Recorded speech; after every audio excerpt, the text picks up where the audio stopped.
Wisdom global Islamic mission.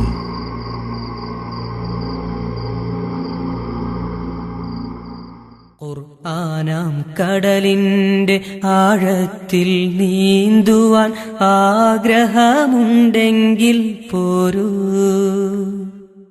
കാണാത്ത കാഴ്ചകൾ കാണിച്ചു തന്നു ഞാൻ കൂടെ വരാം, കൂടെ പോരൂ.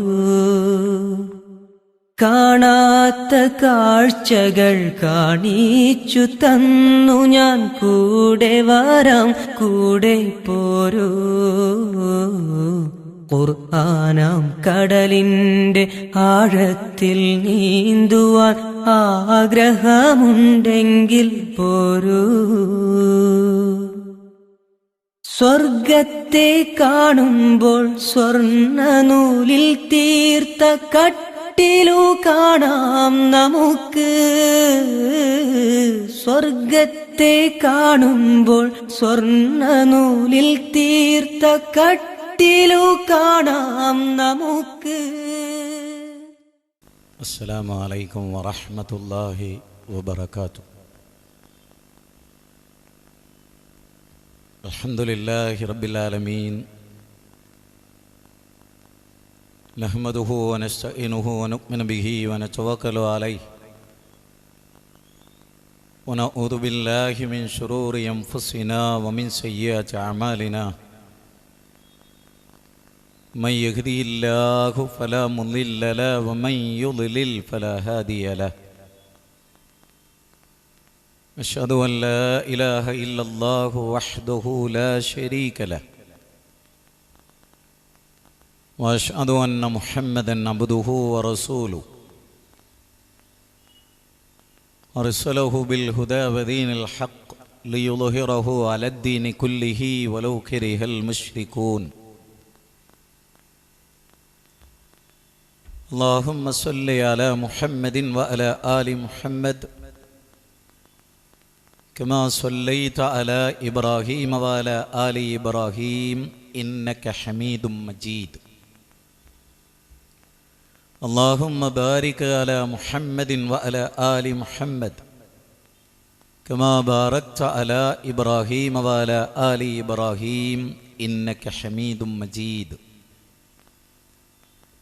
أما بعد فإن خير الحديث كتاب الله وخير السنن سنن محمد صلى الله عليه وسلم وشر الأمور محدثاتها وكل محدثة بدعة وكل بدعة ضلالة وكل ضلالة في النار. اتقوا الله عباد الله أوصيكم وإياي أولا بتقوى الله. إن نريد إلا الإصلاح ما استطعت وما توفيقي إلا بالله عليه توكلت وإليه أنيب. رب اشرح لي صدري ويسر لي أمري واحلل عقدة من لساني يفقهوا قولي. أعوذ بالله من الشيطان الرجيم. بسم الله الرحمن الرحيم. تلك الدار الآخرة نجعلها للذين لا يريدون علوا في الأرض ولا فسادا والعاقبة للمتقين. തിരുവനന്തപുരത്ത് ഈ ജില്ലയുടെ ഏറ്റവും മർമ്മപ്രധാനമായ SM ലോക്ക് ജംഗ്ഷനിൽ പരമകാരുണികനായ അള്ളാഹുവിൻ്റെ അപാരമായ അനുഗ്രഹം കൊണ്ട് ഈ സന്ദർഭം ഏറ്റവും ശക്തമായി ആവശ്യപ്പെടുന്ന ഒരു വിഷയത്തിൽ മതം സമാധാനത്തിന്, തീവ്രവാദം നാശത്തിനാണ്. അഥവാ മതം മനുഷ്യനെ ക്ഷണിക്കുന്നത് സമാധാനത്തിലേക്കാണ്, തീവ്രവാദമാകട്ടെ ശാശ്വതമായ നാശത്തിലേക്കാണ് എന്നതാണ് നമ്മുടെ വിഷയം. ഈ വിഷയത്തെ പ്രാമാണികമായി നോക്കിക്കാണുക എന്നുള്ളതാണ് വിസ്ഡം ഗ്ലോബൽ ഇസ്ലാമിക് മിഷൻ എന്ന് പറയുന്ന പ്രബോധന സംരംഭത്തെ നിയന്ത്രിക്കുന്ന ദഅവാ സമിതിയുടെ പ്രത്യേകത. അള്ളാഹുവിൻ്റെ ഗ്രന്ഥവും പ്രവാചക തിരുമേനിയുടെ ചര്യയും അതിനെ പൂർവികരായ സൂരികൾ എങ്ങനെയാണോ മനസ്സിലാക്കിയത് അങ്ങനെ മനസ്സിലാക്കി മുന്നോട്ട് പോവുക എന്നുള്ളതാണ് നമ്മളെ സംബന്ധിച്ചിടത്തോളം ഏറ്റവും കരണീയമായത് ഇഹലോകത്തും പരലോകത്തും. നമുക്കൊക്കെ അറിയാം, ലോക മുസ്ലിമീങ്ങൾ പരിശുദ്ധമായ മക്കയിലേക്കുള്ള തീർത്ഥാടനത്തിന്, ഹജ്ജ് കർമ്മത്തിന് ലോകത്തിൻ്റെ അഷ്ടദിക്കുകളിൽ നിന്ന് യാത്ര പുറപ്പെട്ട് കഴിഞ്ഞു. പല സ്ഥലങ്ങളിൽ നിന്നും ബൈത്തുൽ അതീഖിലേക്ക് ഊടുവഴികളിലൂടെ, കപ്പലുകളിലൂടെ, വാഹനങ്ങളിലൂടെ, ആകാശ വാഹനമായ വിമാനത്തിലൂടെ എല്ലാം ലോകത്തിൻ്റെ പല ഭാഗങ്ങളിൽ നിന്നും ഹാജിമാരായിട്ടുള്ള ആളുകൾ പരിശുദ്ധ ഹറമിലേക്ക്, 2 ഹറമുകളിലേക്കും, ഹജ്ജ് മക്കയിലാണെങ്കിലും തീർത്ഥാടകർ മദീനയിലെ പ്രവാചകന്റെ പള്ളി സന്ദർശിക്കുകയും അവിടെ ഇബാദത്തുകളിൽ മുഴുകുകയും എല്ലാം ചെയ്യുന്നുണ്ട് എന്ന് നമുക്ക് എല്ലാവർക്കും അറിയാം. ഖലീലുല്ലാഹി ഇബ്രാഹിം നബി അലൈഹി സ്വലാത്തു വസ്സലാമയെ ഓർക്കുന്ന ഘട്ടം കൂടിയാണ് മുസ്ലിം ലോകം മുഴുവനും. യഥാർത്ഥത്തിൽ ലോകത്ത് നിലനിൽക്കുന്ന വ്യത്യസ്ത മത ദർശനങ്ങളിൽ നിന്ന് ഇസ്ലാമിന് ചില പ്രത്യേകതകളുണ്ട്. ഇസ്ലാമിൻ്റെ പ്രത്യേകത എന്ന് പറയുന്നത്,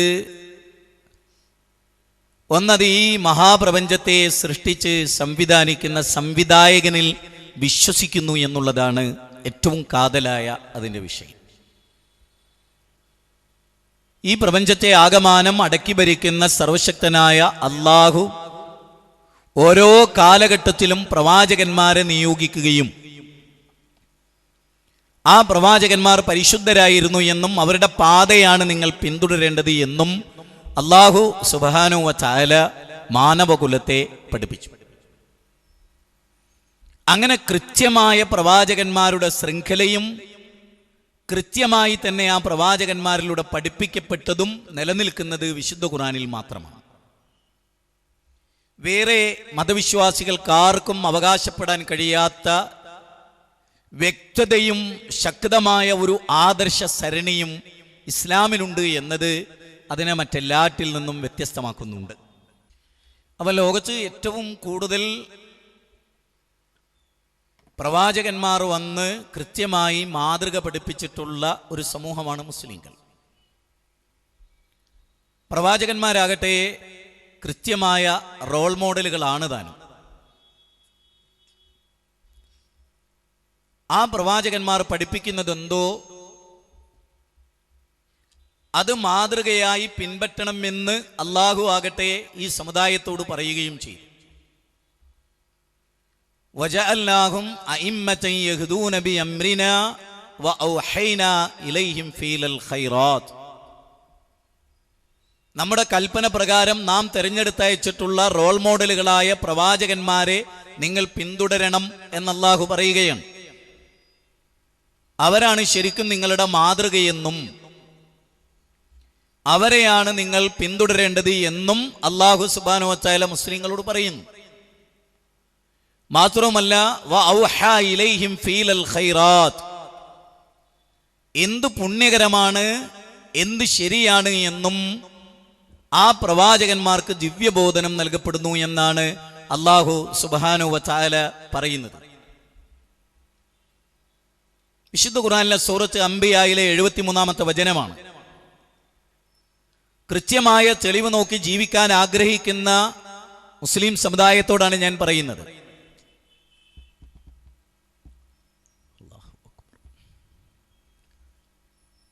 അപ്പോൾ മുസ്ലിം സമുദായം സാധാരണ നമ്മളൊക്കെ എന്താണ്, നമ്മൾ ഏത് കാര്യത്തിനും തെളിവുകൾ ചോദിക്കുക എന്നുള്ളതാണ് നമ്മുടെ ഒരു പ്രത്യേകത. നമ്മൾ എന്ത് വിശ്വസിക്കുന്നു, എന്ത് ആചരിക്കുന്നു, എന്തനുഷ്ഠിക്കുന്നു, എന്താണ് മതമായി നമ്മൾ കൊണ്ടു നടക്കുന്നത് എന്നത് വളരെ പ്രധാനമായ വിഷയമാണ്. റസൂൽ സ്വല്ലല്ലാഹു അലൈഹി വസല്ലം ഈ ലോകത്തോട് വിട പറയുമ്പോൾ തറക്തു ഫീക്കും അംറൈനി ലം തളില്ലു മാ തമസ്സക്തും ബിഹിമാ കിതാബുല്ലാഹ് വസുന്നത്തു റസൂലിഹി. രണ്ട് കാര്യങ്ങൾ ഞാൻ നിങ്ങളിൽ വിട്ടേച്ചു പോകുന്നു, ആ രണ്ട് കാര്യങ്ങൾ മുറുകെ പിടിക്കുന്ന കാലത്തോളം നിങ്ങൾ വഴിവേച്ചു പോവുകയില്ല. ഒന്ന് അള്ളാഹുവിൻ്റെ ഖുർആനാണ്,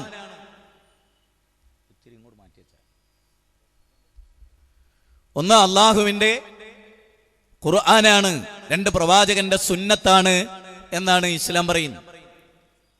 അപ്പൊ അത് സ്വീകരിച്ചാൽ വഴിവേക്കില്ല എന്ന് തീർത്തു പറയുന്നു ഖുർആൻ. അള്ളാഹുവിന്റെ റസൂൽ ഈ ലോകത്തോട് വിട പറയുമ്പം വിട്ടേച്ചു പോയ രണ്ട് സുവ്യക്തമായ പ്രമാണങ്ങൾ, ആ പ്രമാണം അവലംബിച്ച് ജീവിക്കുകയാണെങ്കിൽ നിങ്ങൾ വഴിവേക്കുകയില്ല എന്നാണ് പറയുന്നത്. നാം എന്ത് വിശ്വസിക്കുന്നു, എന്ത് ആചരിക്കുന്നു, എന്ത് പ്രവർത്തിക്കുന്നു എന്നതെല്ലാം കൃത്യമായ പ്രമാണങ്ങളുടെ വെളിച്ചത്തിലാകണം. നാം എവിടെയൊക്കെ എന്തൊക്കെ സ്വീകരിക്കുന്നുവോ അതെല്ലാം പ്രമാണമനുസരിച്ചായിരിക്കണം, എങ്കിൽ മാത്രമേ സ്വർഗം കിട്ടുള്ളൂ എന്ന് വിശ്വസിക്കുന്നവരാണ് യഥാർത്ഥ വിശ്വാസികളായിട്ടുള്ള എല്ലാ ആളുകളും. അതുകൊണ്ട് നമുക്ക് ഇന്നത്തെ നമ്മുടെ വിഷയം മതം സമാധാനത്തിന്, തീവ്രവാദം നാശത്തിന് എന്ന നമ്മുടെ വിഷയം ഏറ്റവും കാലിക പ്രസക്തിയുള്ള, പ്രത്യേകിച്ച് സലഫി പ്രസ്ഥാനം ഈ വിഷയത്തെ എങ്ങനെ നോക്കിക്കാണുന്നു എന്നത് എല്ലാവരെ സംബന്ധിച്ചിടത്തോളം കുറച്ച് ഗൗരവത്തോടു കൂടി കാണുന്ന കാര്യങ്ങളാണ്. ചാനലുകളിൽ, മീഡിയകളിലൊക്കെ, പത്രങ്ങളിലൊക്കെ സലഫി മസ്ജിദ്, സലഫി പ്രസ്ഥാനം, സലഫി കൂട്ടായ്മ എന്നൊക്കെ ഇങ്ങനെ വ്യാപകമായി വരുന്ന ഒരു ഘട്ടത്തിൽ തീർച്ചയായും ഞാനിവിടെ നിൽക്കുന്ന ആളുകളോടൊക്കെ, ഇവിടെ മുസ്ലിങ്ങളുടെ ഒരു പ്രത്യേകത, മരിച്ചതിന് ശേഷം ഒരു ജീവിതമുണ്ടെന്ന ഉറച്ച വിശ്വാസമാണ് നമ്മളെ സംബന്ധിച്ചിടത്തോളം. ഇതരരിൽ നിന്നെല്ലാം പന്നിയായി, കാളയായി, പൂച്ചയായി, എലിയായി, ചണ്ടാലനായി ഒക്കെ ജനിക്കുമെന്ന് വിശ്വസിക്കുന്ന വിശ്വാസം നമുക്കില്ല. നമ്മളെ സംബന്ധിച്ചിടത്തോളം ഈ പൂന്തുറയിലെ അബ്ദുൽ ഖാദർ ഹാജി ആയിട്ട് തന്നെ പടച്ചോന്റെ മുമ്പിൽ വരും. അന്ന് അദ്ദേഹത്തിന്റെ അയൽവാസിയായ ജോർജും ഉണ്ടാകും അദ്ദേഹത്തിന്റെ കൂടെ. ആ അഡ്രസ്സ് തന്നെ, ആ മേൽവിലാസത്ത് തന്നെ, പൂന്തുറക്കാരായി തന്നെ. അതാണ് വെള്ളക്കടവിലെ നമ്മുടെ സഹോദരങ്ങൾ, ഏത് മത്സ്യപ്പെട്ടവരാണെങ്കിലും അവർ അള്ളാഹുവിന്റെ മുമ്പിൽ വരും, അവരറിയുന്നവരായി തന്നെ. മാധവന്റെ മോൻ സുരേഷായിരുന്നു ഇതെന്നും, ഇത് അബ്ദുൽ ഖാദർ ഹാജിയുടെ മകൻ കരീമായിരുന്നു എന്നും അവർ പരസ്പരം അറിയുന്ന അവസ്ഥയെ തന്നെ.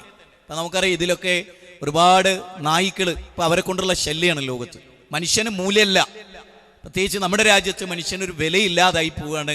കാലം മുന്നോട്ട് പോകുമോ പട്ടിക്ക് നല്ല വിലയാണ്, പശുവിന് ഭയങ്കര പരിഗണനയാണ്, സ്വന്തം അമ്മക്ക് പരിഗണനയില്ല.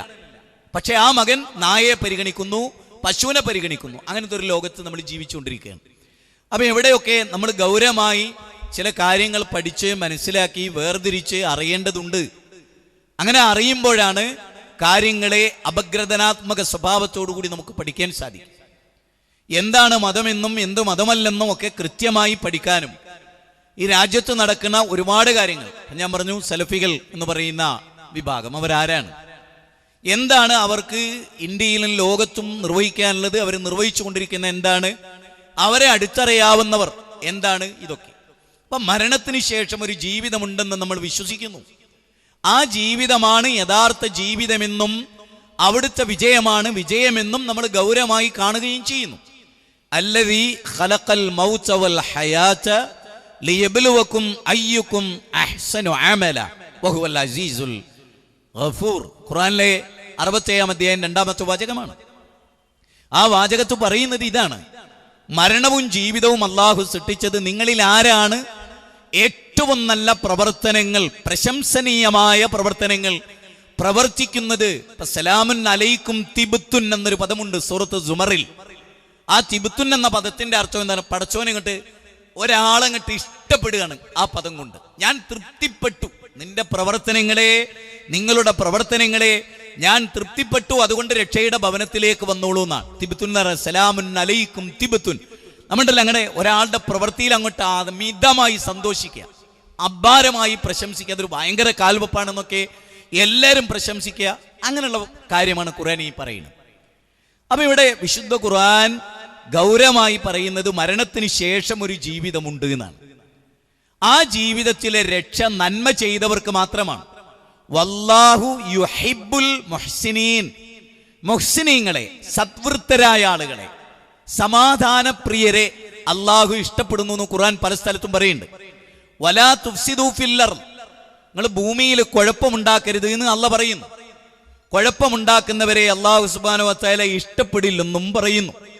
അപ്പൊ ഒരു കാര്യം ഉറപ്പായി, അള്ളാഹു കുഴപ്പക്കാരെ ഇഷ്ടപ്പെടുന്നില്ല.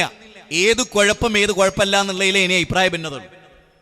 ലോകത്ത് ഫസാദ് ഉണ്ടാക്കുന്നതൊന്നും അള്ളാഹ്ക്ക് ഇഷ്ടമില്ലെന്നും ഭൂമിയിൽ നിങ്ങൾ സമാധാനമാണ് സ്ഥാപിക്കേണ്ടതെന്നും സമാധാനത്തിന് വേണ്ടി വാദിക്കുന്നവരെ അള്ളാഹ് പ്രശംസിക്കുകയും ചെയ്യുന്നു.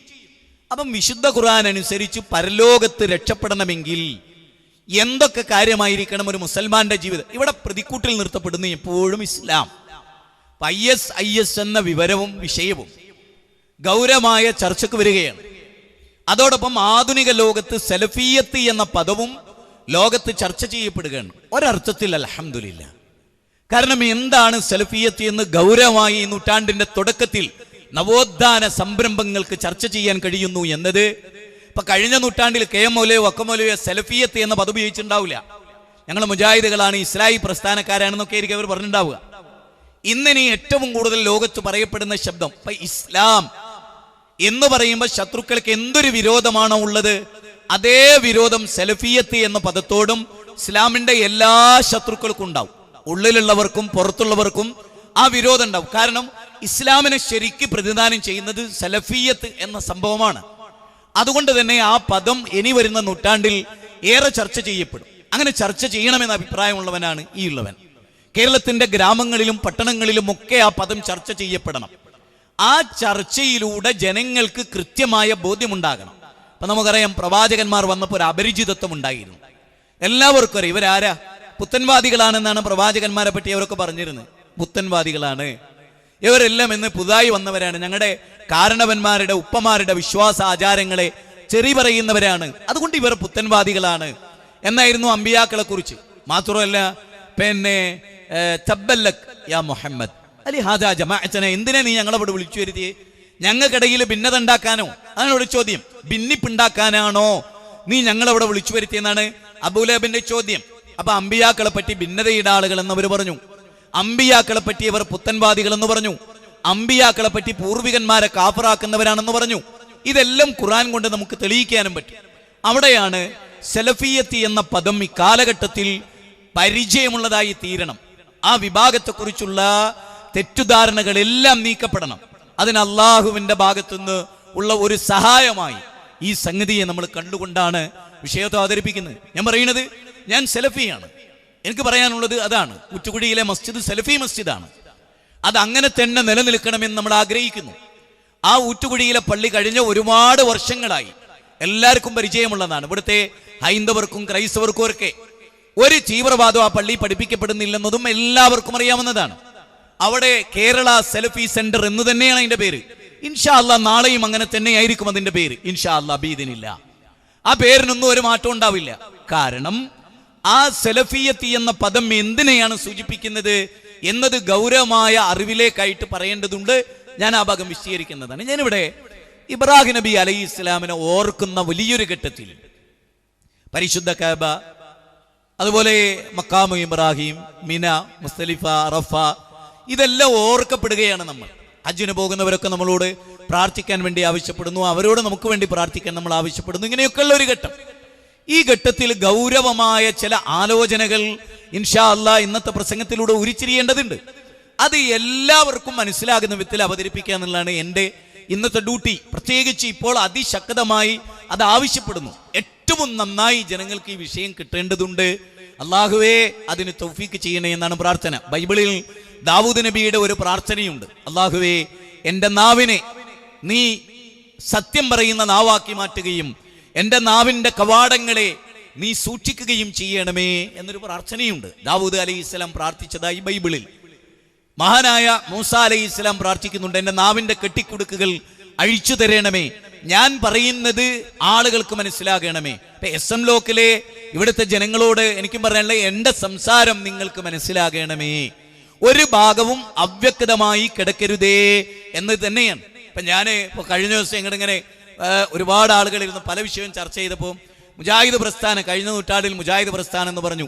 ഇനി മുജാഹിദ് എന്ന പേര് നമ്മുടെ പ്രസ്ഥാനത്തിന് വേണമോ എന്നൊക്കെ നമ്മൾ ചർച്ച നടത്തി. ആ ചർച്ചയിൽ ഞാൻ തമാശയായിട്ട് എഴുന്നേറ്റ് പറഞ്ഞു, ശരി നമ്മുടെ പ്രസ്ഥാനത്തിന്റെ പേര് മുജാഹിദ് പ്രസ്ഥാനം എന്ന് മാറ്റാം, ഞാൻ എൻ്റെ പേരെന്താക്കും നിങ്ങളൊന്ന് പറഞ്ഞു തന്നാളി.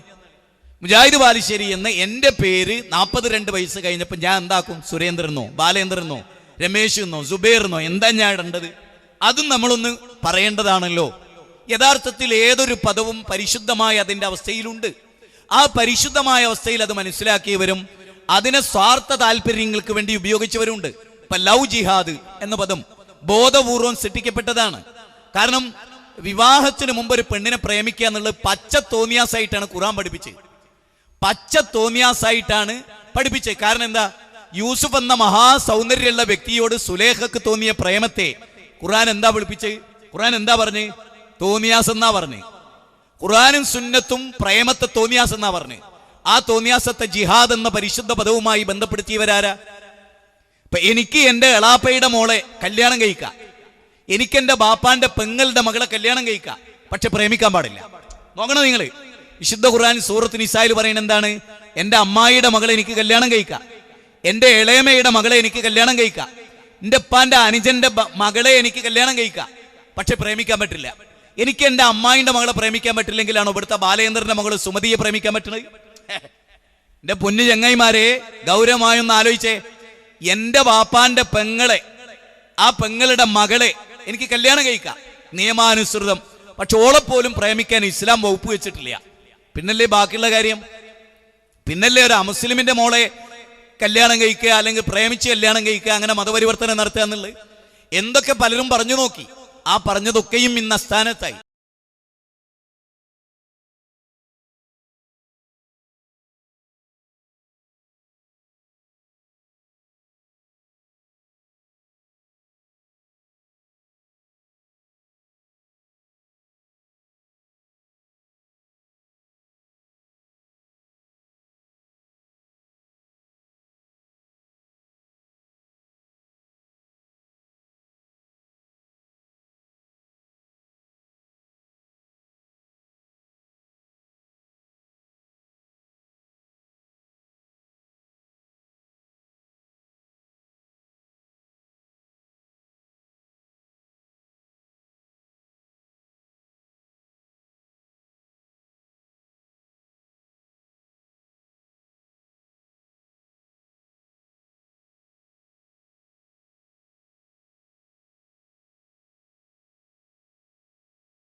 ഉണ്ടായിരുന്ന ആളാണ് ആസർ, ഇബ്രാഹിം നബിയുടെ ഉപ്പ.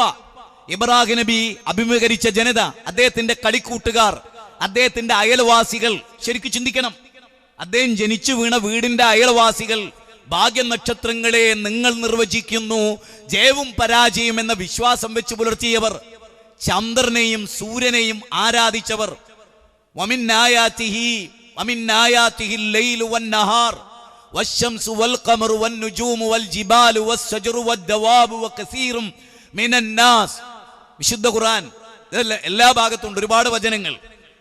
22-ാം അധ്യായം 18, 41-ാം അധ്യായം 37, അവിടൊക്കെ അത് പറയുന്നുണ്ട്. സൂര്യനെ ആരാധിക്കരുത്, ചന്ദ്രനെ ആരാധിക്കരുത്, നക്ഷത്രങ്ങളെ ആരാധിക്കരുത്. ശരിക്കുമുള്ള പരാമർശമാണ് അവിടെ നടന്നിട്ടുള്ളത്. ഇബ്രാഹിം നബി ആദ്യമായി സ്വന്തം പിതാവിൽ നിന്ന് ആദർശം തുടങ്ങുകയാണ്. ഇസ്ലാമിന്റെ ഒരു പ്രത്യേകത, നരകമുള്ളത് കൊണ്ട് തന്നെ ഇനിവിടെ മുസ്ലിം ചെറുപ്പക്കാരായ ആളുകളോട് എന്റെ പ്രസംഗം 2 നിലയിലും എടുക്കുന്നവരോട് ന്യായമായി ഞാൻ പറയും, നിങ്ങൾ ചിന്തിക്കണം, എന്താ നമ്മുടെ ലക്ഷ്യം? ഒരു മനുഷ്യൻ, കുല്ലു നഫ്സിൻ ദായിഖത്തുൽ മൗത്ത് വഇന്നമാ തുവഫൗന ഉജൂറകും യൗമൽ ഖിയാമ. ഇന്നത്തെ വിഷയം നിങ്ങൾ ശരിക്കും ശ്രദ്ധിക്കേണ്ടതാണ്. എല്ലാ നഫ്സും മരണത്തെ ആസ്വദിക്കും, എല്ലാ നഫ്സും. എന്നിട്ട് അള്ളാഹ് പറയുന്നത് എന്താണ്? അന്ന് 6 നരകത്തിൽ നിന്ന് മോചിപ്പിക്കപ്പെടുകയും അന്ന് 6 സ്വർഗത്തിൽ പ്രവേശിപ്പിക്കപ്പെടുകയും ചെയ്തുവോ ഫഖദ് ഫാസ്. അതാണ് വിജയം. എന്താണ് വിജയം? ജീവിതത്തിൽ ശരിക്കും വിജയിക്കണമെന്ന് ആഗ്രഹിക്കുന്നവരാ നമ്മൾ. നരകത്തിൽ നിന്ന് മോചിപ്പിക്കപ്പെട്ട് സ്വർഗത്തിൽ പ്രവേശിപ്പിക്കപ്പെടുക. നരകത്തിൽ നിന്ന് രക്ഷപ്പെടണമെങ്കിൽ ഏകദൈവ ആരാധന ഉണ്ടാകണം. ലോകത്ത് മനുഷ്യരോട് അല്ല പറയുന്നത്, കുല്ലു നഫ്സിൻ ദായിഖത്തുൽ മൗത്ത്. എല്ലാ മനുഷ്യരും, ഹിന്ദുവും മുസ്ലിമും ക്രിസ്ത്യാനിയും ജൈനനും ബൗദ്ധനും മതമുള്ളവനും ഇല്ലാത്തവനും എല്ലാവരും മരിക്കുന്ന പറയുന്ന ഖുർആൻ. ആ മരിക്കുന്ന എല്ലാവരിലും വിജയിച്ചവൻ ആരാണ്? നരകത്തിൽ നിന്ന് മോചിപ്പിക്കപ്പെട്ട് സ്വർഗത്തിൽ പ്രവേശിപ്പിക്കപ്പെട്ടവൻ. 100 മീറ്ററിൽ ഓടി ജയിച്ച് സ്വർണ്ണ മെഡലും വെള്ളി മെഡലും നേടുന്നവരുടെ കളർ ഫോട്ടോ ഒരു തരം സെക്സോട് കൂടി തന്നെ എല്ലാ പത്രത്തിലും വരുന്നുണ്ട്.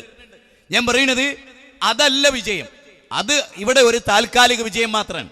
നേരെ മറിച്ച് ഖുർആൻ പറയുന്ന ആത്യന്തിക വിജയം നരകത്തിൽ നിന്നുള്ള മോചനമാണ്, സ്വർഗത്തിലുള്ള പ്രവേശനമാണ്. എങ്കിൽ ഞാൻ ചോദിക്കുന്നത്, ലോകത്തെല്ലാവരോടുള്ള നമ്മുടെ ഗുണകാംക്ഷ എന്താണ്? ആരും നരകത്ത് പോകരുത്, സ്വർഗസ്ഥരാകണം. ആ ഗുണകാംക്ഷയാണ് പ്രവാചകന്മാരുടെ മുഖമുദ്ര. അല്ലാതെ കുറെ ശത്രുവിനെ പ്രതിഷ്ഠിച്ച് അവനെ തടുത്ത് അവനെ കൊന്ന് ഇവനെ കൊന്ന് അവിടെ പതിയിരുന്ന് ഇവിടെ പതിയിരുന്ന് കുറെ അക്രമികളെ സൃഷ്ടിക്കുന്നതിന്റെ പേരല്ല മതം. മതം എന്ന് പറയുന്നത് മനുഷ്യരോട് മുഴുവനുമുള്ള അടങ്ങാത്ത ഗുണകാംക്ഷയുടേതാണ്. ബാലചന്ദ്രനോടുള്ള ഗുണകാംക്ഷയുടേതാണ്, ജോർജിനോടുള്ള ഗുണകാംക്ഷയുടേതാണ്.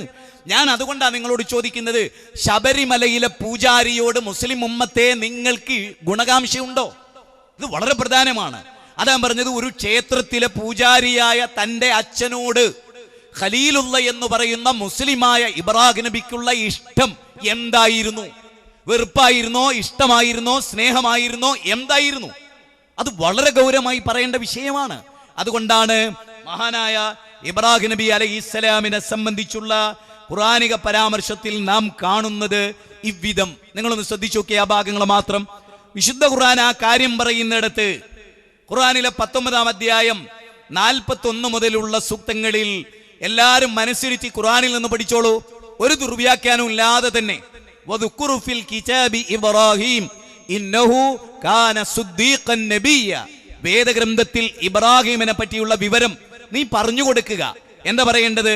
തീർച്ചയായും അദ്ദേഹം സത്യവാനായ പ്രവാചകനായിരുന്നു, സത്യസന്ധനായ, ആളുകളോട് അടങ്ങാത്ത സ്നേഹമുണ്ടായിരുന്ന, അങ്ങേയറ്റത്തെ മാനവികത കാത്തു സൂക്ഷിച്ച, മൊറാലിറ്റി കാത്തു സൂക്ഷിച്ച ഒരു വലിയ മനുഷ്യനായിരുന്നു അദ്ദേഹം. എന്നിട്ട് അള്ളാഹു പറയണത്, ഇത് ഖാല ലി അബീഹി യാ ബതി ലിമ തഅബുദു മാ ലാ യസ്മഉ. അത് വല്ലാത്തൊരു വാചകല്ലേ? നിങ്ങൾ ശരിക്കും ചിന്തിച്ചോ. ബാപ്പാന്റെ അടുത്ത് വന്നിട്ട് ആദ്യമായിട്ട് യാ ബതി എന്നാ പറയുന്നത്. ഒരു ബൗദ്ധൈവ വിശ്വാസിയെ, ഒരു പൂജാരിയെ, ഒരു ബിംബ നിർമ്മാതാവിനെ, ഇതിനേക്കാൾ വലിയ ഗുരുതരമായ കാര്യം എന്താ ഉള്ളത്? ഒരു ബിംബ നിർമ്മാണം, അതോടൊപ്പം അദ്ദേഹം അത് ക്ഷേത്രത്തിൽ വെച്ച് പൂജാരി നേതൃത്വം വഹിക്കുന്നു, ആ വിധത്തിൽ അയാൾ ഇൻവോൾവഡ് ആകുന്നു. ആ അച്ഛന്റെ മുമ്പിൽ ചെന്നിട്ട് ഇബ്രാഹിം നബി വിളിക്കുന്ന വാചകം എന്താ? ബഹുമാനത്തിൻ്റെതാണോ, നിന്ദ്യതയുടേതാണോ, തീവ്രതയുടേതാണോ, വികാരത്തിൻ്റെതാണോ, വിചാരത്തിൻ്റെതാണോ? വിളിക്കുന്നു. എത്ര തവണ വിളിക്കുന്നു, എവിടെയൊക്കെ വിളിക്കുന്നു? ഖുർആൻ പറയുന്നു, നോക്കൂ, യാ അബതി, എന്റെ പൊന്നുപ്പച്ചിയെ ആണ് തന്നെയല്ലേ, എന്റെ പ്രിയപ്പെട്ട ഉപ്പ, എന്റെ പ്രിയ പിതാവേ, യാ അബതീ, എന്റെ പൊന്നാര ഉപ്പ, എന്റെ പ്രിയ പിതാവേ. എന്നിട്ട് ചോദിക്കുകയാണെന്ന്, യാ അബതീ ലിമ തഅബുദു, എന്തിനെയാ നിങ്ങൾ ആരാധിക്കുന്നത്? എന്റെ പൊന്നാരപ്പൽ, നമ്മളൊക്കെ പറയല്ലോ എന്റെ പ്രിയപ്പെട്ട ഉപ്പച്ചിയല്ലേ. ഉപ്പച്ചി ചെയ്യണ പണീനെ കുറിച്ച് ശരിക്കും ആലോചിച്ചിട്ടുണ്ടോ? ഇപ്പൊ നമ്മുടെ ഉപ്പ ഒരു ബീഡി വലിക്കാരനാണ്, അല്ലെ സിഗരറ്റ് വലിക്കാരനാണ്, സ്മോക്കറാണ് എങ്കിൽ നമ്മൾ പറയല്ലോ എന്ത് ഉപ്പച്ചി എന്തൊരു പണിയായത്. ഉപ്പച്ചിക്ക് തോന്നുന്നുണ്ടോ ഇത് നല്ല കാര്യമാണ്? ഉപ്പച്ചി വലിക്കുന്നുണ്ട്, എന്തെങ്കിലും ഒരു ആരോഗ്യം ഉണ്ടോ അതില് എന്നൊരു മകൻ ചോദിക്കണ സ്നേഹത്തിന്റെ ചോദ്യം ഉണ്ടല്ലോ. ഇവിടെ ചോദിക്കണേ ലിമ തഅബുദു, എന്റെ പൊന്നുപ്പച്ചിയല്ലേ. ഒന്ന് ആലോചിച്ച് നോക്കി, എന്തിനെയാ നിങ്ങൾ ആരാധിക്കുന്നത്? ലിമ തഅബുദു മാ ലാ യസ്മഉ, എന്റെ ഉപ്പച്ചിയെ അത് കേൾക്കുവോ? നിങ്ങൾ നോക്ക്, ഉപ്പച്ചിനോട് ചോദിക്കണം, ഉപ്പച്ചിയെ ഒരു പാറ കോറിയിൽ ചെന്ന് കരിങ്കല്ല് ചുമന്ന് നിങ്ങൾ കൊണ്ടുവരുന്നു. ആ കരിങ്കല്ല് നിങ്ങളുടെ ഇഷ്ടത്തിനൊത്ത് കൊത്തിമിനുക്കി ചെറുതാക്കുന്നു. എന്നിട്ട് നിങ്ങളുടെ മനസ്സിൽ രൂപപ്പെട്ട ഒരു പ്രതിമയെ നിങ്ങൾ ആ ബിംബത്തിൽ നിർമ്മിച്ചെടുക്കുന്നു. അതിനെ അങ്ങോട്ട് മറിച്ചിട്ടാൽ അത് അങ്ങോട്ട് മറിഞ്ഞു കിടക്കണം, ഇങ്ങോട്ട് മറിച്ചിട്ടാൽ അത് ഇങ്ങോട്ടും. അതിനെ എങ്ങനെ നിർത്തി? ഇനി പ്രതിമ ഉണ്ടാക്കി, എന്നിട്ട് അതിന്റെ തല ചളിയിൽ പുഴുത്തി കാല് മേലോട്ട് വെച്ചാൽ പോലും കാലിട്ടടിക്കുവോ ആ പ്രതിമ? എട ചെക്ക, ഞാൻ എന്റെ പടച്ചോൻ എന്നും തിരിച്ചു നിർത്തടാ എന്നെങ്കിലും അത് പറയോ? അതുകൊണ്ട് ചോദിക്കണേ, എന്ത്? ലിമ തഅബുദു മാ ലാ യസ്മഉ വലാ യുബ്സിറു വലാ യുഗ്നി അൻക ശൈഅ. നല്ല കണിശവും കൃത്യവുമായ ചോദ്യം. ഉപ്പയുടെ ബുദ്ധിയെ തട്ടി ഉണർത്താൻ ആദ്യമായി ഉപയോഗിക്കുന്ന പദം എന്താ? യാ അബതി, പൊന്നുപ്പച്ചിയല്ലേ. നമ്മൾ അങ്ങനെ പറയല്ലേ, എന്റെ പൊന്നാരുമ്മച്ചിയല്ലേ എന്ന് പറയുന്ന അതേ ഭാവം. എന്റെ പ്രിയപ്പെട്ട ഉപ്പയല്ലേ. ലിമ തഅബുദു, എന്റെ ഉപ്പ, നിങ്ങൾ എന്തിനെ ആരാധിക്കണ്? നിങ്ങൾ നോക്കുപ്പ, നിങ്ങളെ കൈ കൊണ്ടുണ്ടാക്കിയ ഒരു ചലനവും ഇല്ലാത്ത, നിങ്ങളിപ്പോ ഒരു ഭാഗം കൊത്തിയിട്ട് ഒഴിവാക്കിയാൽ ആ കല്ലിൽ നിന്നും പ്രസക്തമായ ഒരു ഭാഗം നിങ്ങൾ അങ്ങോട്ട് ഉളി വെച്ച് കൊത്തി മുറിച്ച് ചാമ്പലാക്കി കളഞ്ഞു. എന്നാലും പറയൂ, എന്നെ വൈകൃതമാക്കലടാ, എന്നൊരു നല്ല രൂപത്തിലാക്കുന്ന ആ കല്ല് പറയൂ ഉപ്പ. എന്തൊരു മുസ്ലിമിന്റെ ചിന്ത എന്നത് അതാണ്. ഉപ്പ, നിങ്ങൾ ഈ ചെയ്യണ പണി എന്താണ് എന്നത് ചിന്തിപ്പിക്കുക. ആ ചിന്തയാണ്. അല്ലാതെ ബാപ്പാന്റെ അടുത്ത് വന്നിട്ട് ബാപ്പ ബിംബാരാധകനാണ്, കൊടുത്ത് പള്ളക്കുറോ ഒറ്റ കുത്ത്, അപ്പുറത്തുനിന്ന് ഒരോ ഒറ്റ വെട്ട്, എന്നിട്ട് കുറെ അങ്ങോട്ട് മുദ്രാവാക്യൊക്കെ നോക്കി എന്നതാണോ അവസ്ഥ? അല്ല. പിന്നെ എന്താ അവസ്ഥ? ചിന്തയെ തട്ടി ഉണർത്തുകയാണ്, ബുദ്ധിയെ തട്ടി ഉണർത്തുകയാണ്. വികാരം ഉണ്ടാകാൻ ചിന്ത വേണ്ടതേയില്ല. വിചാരതലം വിജൃംഭിതമായി നിൽക്കുന്നത് ബോധപൂർവമായി ജീവിതത്തെ നോക്കിക്കാണുന്നവരുടെ പ്രത്യേകതയാണ്. അതുകൊണ്ട് ഇബ്രാഹിം നബി അലൈഹിസ്സലാം ബാപ്പയുടെ ചിന്തയെ, ഇത് കേൾക്കുമോ കാണുമോ എന്തെങ്കിലും ഒരു പ്രയോജനം ചെയ്യൂ എന്ന് ചോദിച്ചുകൊണ്ടാണ് അദ്ദേഹത്തിന്റെ പ്രബോധനം ആരംഭിക്കുന്നത്. എന്നിട്ട് അദ്ദേഹം ജനങ്ങളോടൊക്കെ ചോദിച്ചു, മാ ഹാദിഹി തമാസീലുൽ ലതി വഅൻതും ലഹാ ആകിഫൂൻ, ഈ ബിംബത്തിന്റെ മുമ്പിൽ നിങ്ങൾ ഭജനം ഇരിക്കുന്നുണ്ടല്ലോ. ആരത് ചോദിക്കണത്? ഒരു മഹാക്ഷേത്രത്തിലെ പൂജാരിയുടെ മോന. അതിന്റെ ഒരു ഫ്രെയിം നിങ്ങൾ എപ്പോഴും ചിന്തിക്കണം. നമ്മളിപ്പോ ഒരു മുസ്ലിമാണ്, ഇവർ ഹിന്ദു ആണെന്ന് പറഞ്ഞിട്ട് രണ്ട് സമുദായത്തിൽ നിന്നൊരു വ്യക്തിയല്ല. ഉദാഹരണത്തിന് ഞാൻ നേരത്തെ പറഞ്ഞു, ഇവിടുത്തെ ക്ഷേത്രത്തിൽ ഒരു പൂജാരിയുടെ മകനാണ് ആ ക്ഷേത്ര കമ്മിറ്റിക്കാരോടും സമൂഹത്തോടും ചോദിക്കണത്. ആ ചോദ്യത്തിന് ഒരു കമ്മ്യൂണൽ റയോട്ടിന്റെ ചൊയല്ല ഉണ്ടാവുക. അത് വേറൊരു ടൈപ്പ് ചിന്തയാണ്. ഞാൻ ആ ഭാഗത്തേക്ക് വിശാലമായി കിടക്കണില്ല, എന്റെ മനസ്സിൽ അതുണ്ട്. ഇൻഷാ അല്ലാഹ് അത് പിന്നീട് ഒരു സദസ്സിൽ ഞാൻ പറയും. ഇബ്രാഹിം നബി ജീവിത സന്ദേശവും എന്ന എൻ്റെ ഒരു വിഷയം നട്ടുകയറിയാ കിട്ടും, അതിൽ അതെല്ലാം ഡീറ്റെയിൽ ആയിട്ടുണ്ട്. ഞാൻ പറയുന്നത് അവിടെ വീണ്ടും അദ്ദേഹം വിളിക്കുകയാണ്, യാ ബത്തി, എന്റെ പൊന്നാരപ്പ, നമ്മൾ തമ്മിൽ ഒരു പ്രശ്നമുണ്ട്. ബാപ്പ, നിങ്ങളും ഞാനും